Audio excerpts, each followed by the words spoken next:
Hello everyone, welcome to my channel. Please subscribe and hit the bell icon. Spencer Dutton does two really dumb things in 1923 Season 2 Episode 4, I Can't Understand.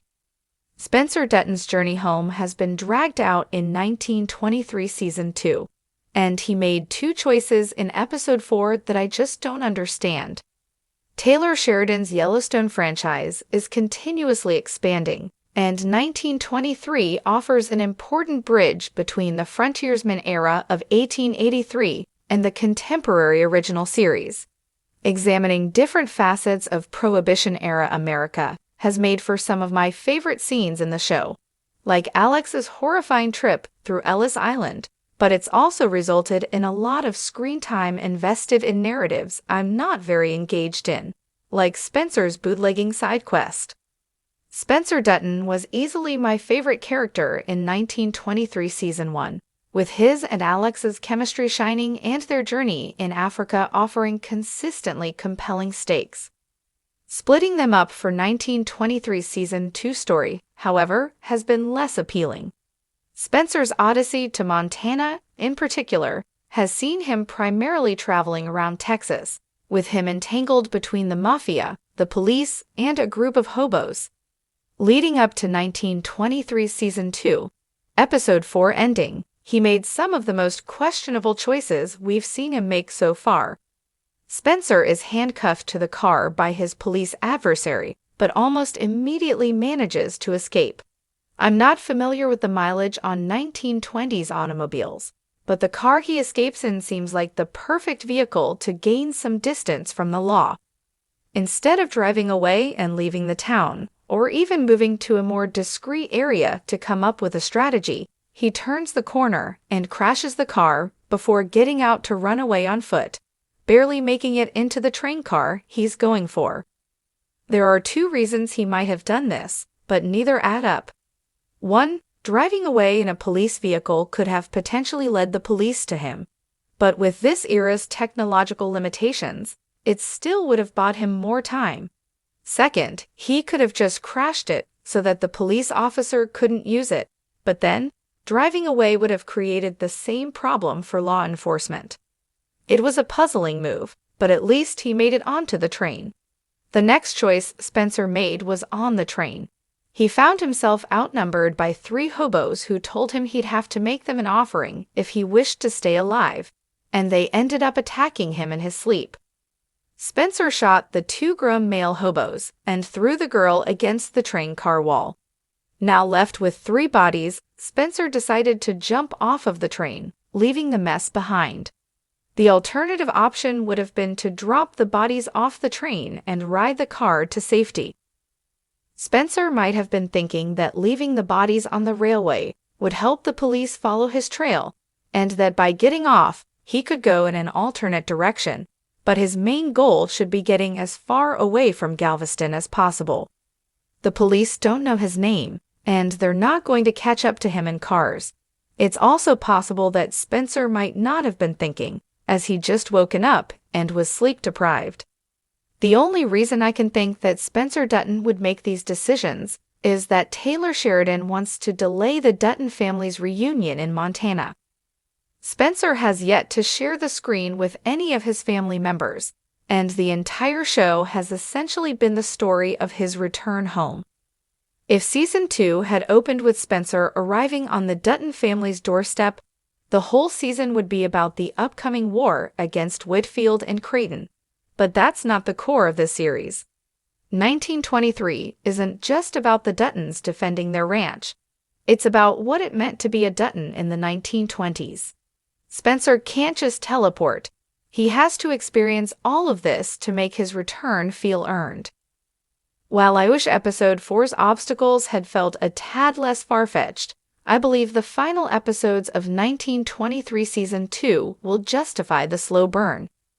To see him and Alex reunite, as well as the rest of the family, and have them rise up together to defend the ranch will be an exciting climax. There are moments in television when a character makes a choice so baffling, so mind-numbingly foolish, that it pulls you straight out of the narrative and into a spiral of shouting at your screen. Asterisk 1923 asterisk Season 2. Episode 4 gives us asterisk 2 asterisk of those moments, both courtesy of the usually rugged, smart, and survival-savvy Spencer Dutton. Yes, Spencer, the war-hardened, big-game hunting, brooding Dutton heartthrob, manages to do two things so incredibly dumb in this episode that I found myself asking, is this man okay? Let's walk through these two Spencer slip-ups, shall we? Because I've been pacing my living room floor trying to make sense of them, and the only explanation I can come up with is, he momentarily forgot he was in a Taylor Sheridan universe. Hashtag dumb thing number 1. Trusting a strangely helpful stranger. So Spencer is fresh off a dusty road, bruised and gritty as ever, trying to make his way back to Montana after yet another detour. Seriously, this man's travel itinerary is starting to look like a map of chaos theory. He ends up in a small Wyoming town after his horse throws a shoe, because of course it does. And there he meets a cheerful, overly enthusiastic stranger named Gideon who offers to help him out. Now, any Dutton worth his salt should know, when a stranger in a Western smiles too much and says things like, "You can trust me, partner," that's your cue to run asterisk. But not Spencer. No, Spencer thanks the man and accepts his offer of a meal and a bed for the night. Here's the kicker. The man's barn literally has chains on the walls But instead of being alarmed, Spencer looks around and goes, "Nice setup you got here." Nice setup. It looks like Buffalo Bill's errand. Unsurprisingly, by morning, Spencer wakes up with a gun to his head and all his gear stolen. Gideon, it turns out, is part of a small group of ex-cons who lure travelers into their barno doom. Shocker. This mistake isn't just dumb. It's undutton. Spencer has survived wild lion attacks, treacherous oceans, and worse, bureaucracy. He's supposed to be the guy who senses danger, not invites it in for dinner. The entire scene felt like watching Aragorn forget how to sword fight or John Wick forget how doors work. Spencer, sweetie, are you sleep deprived? Are you okay? Hashtag dumb thing number 2. Picking a fight with the sheriff, in broad daylight, over a stolen hat. Let me be clear, the hat is important asterisk. It was his father's. We get it. Western rules. Don't mess with a man's hat, horse, or heart. But what Spencer does next is a new level of impulsive cowboy chaos. After barely escaping the barn betrayal, Spencer heads into town and sees Gideon swaggering around in his hat like he's some B-movie villain. Any other Dutton would have pulled the man into an alley, whispered a threat, and retrieved the hat with minimal bloodshed, but not our boy. Instead, Spencer marches up to Gideon in front of the sheriff's office and punches him square in the jaw. In full view of the town, at high noon, it's like he's asking to be arrested. Of course, a brawl ensues. Spencer throws Gideon through a window, smashes a watering trough, and nearly decks the sheriff himself. All for a hat. Now, I love a dramatic moment. I live for an old-school saloon brawl. But this was a mess. There are smarter ways to get your vengeance, especially when you're already on the run, technically AWOL from some probable war crimes, and need to get back to Montana without adding wanted fugitive to your resume.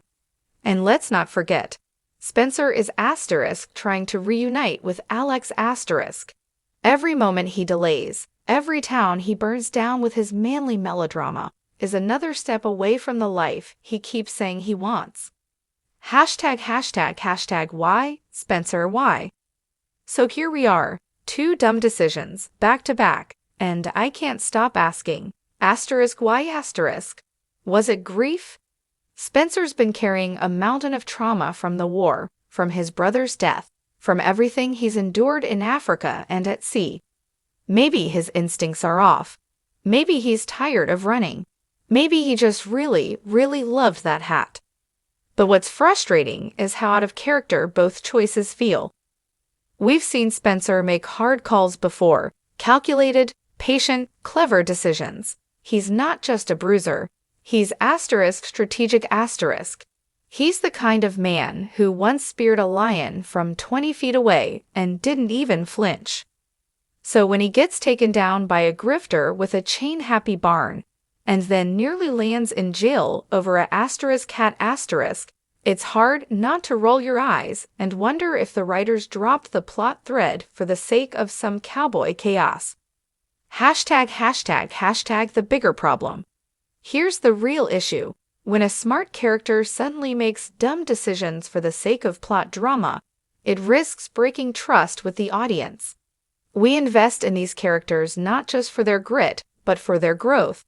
If Spencer starts turning into just another reckless cowboy with a chip on his shoulder,